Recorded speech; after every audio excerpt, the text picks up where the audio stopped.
Angibingelele South Africa yonke ngegama lika Jesu obingelelayo baba uMkhwanazi oyinceku kaNkulunkulu esebenza ebandleni leMultivision. uNkulunkulu emuhle unyaka usiyophela ngithi nje angibingelele ngisho umusho nje wodwa athi amahubo uNkulunkulu ungumlondolozi. uNkulunkulu ngithi mina nilondoloze. uJehova ungumalusi wami uyaselusa sonke bazalwane. Usekhaya ungekho ekhaya usendleleni usendaweni ozokuhamba kuyo kodwa leli verse libe khona elithi noma ngihamba esigodini sethunzi lokufa unami. Ngizosho njalo ngizodlulisa nje leyo mvuselelo sekuphela unyaka ukuthi uJehova usengumalusi wakho noma ungaphambuka endleleni yakhe kodwa kushintshi ukuthi uJehova usengumalusi wakho usengumalusi wami. Umalusi ke uyilento le elithi iBhayibheli uDavid mayelusa wayiphatha esikhwameni kwakuhlala kuba namatshe aphatha indwayimane aphatha amanzi. Lento isho ukuthi esikhwameni kuhlala izinto ezikaNkulunkulu. Indwayimane eyokuthi adubula isitha. Yingakho abesethi ke uJehova ungumalusi wami uma ephatha lesi sikhwama ngoba wayiphethe izinto ezikaNkulunkulu.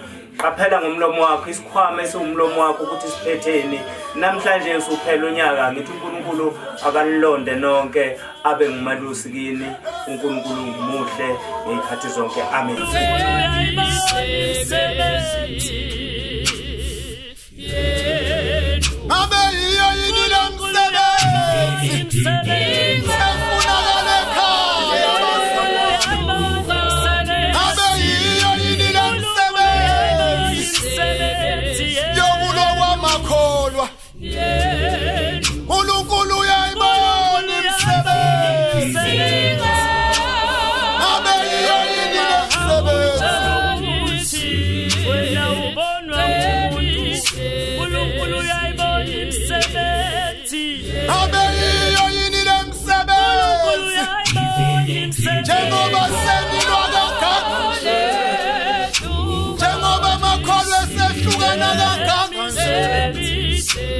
Jengoba baholi sebexabene kakhulu abe yiyo yini le msebenzi efunakala ekhaya ngoba sesilwa namhlabelelo abe kuseyiyo yini indumiso yakhe yiyo yini le msebenzi abe yiyo yini le msebenzi abe yiyo yini le msebenzi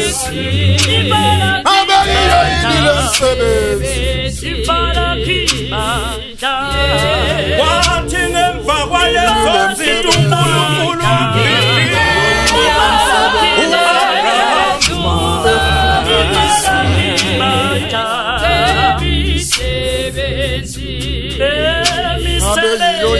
ngoba mawuphethe ibandla uyavivina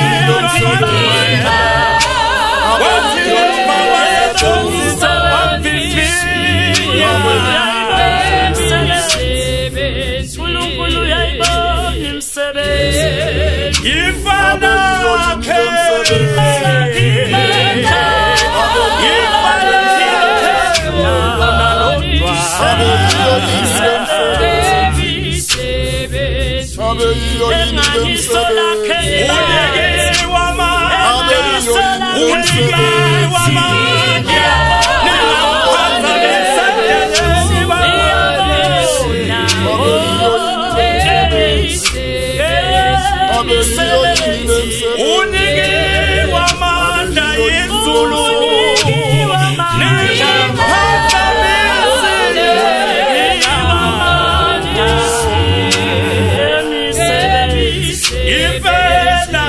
Ifala ke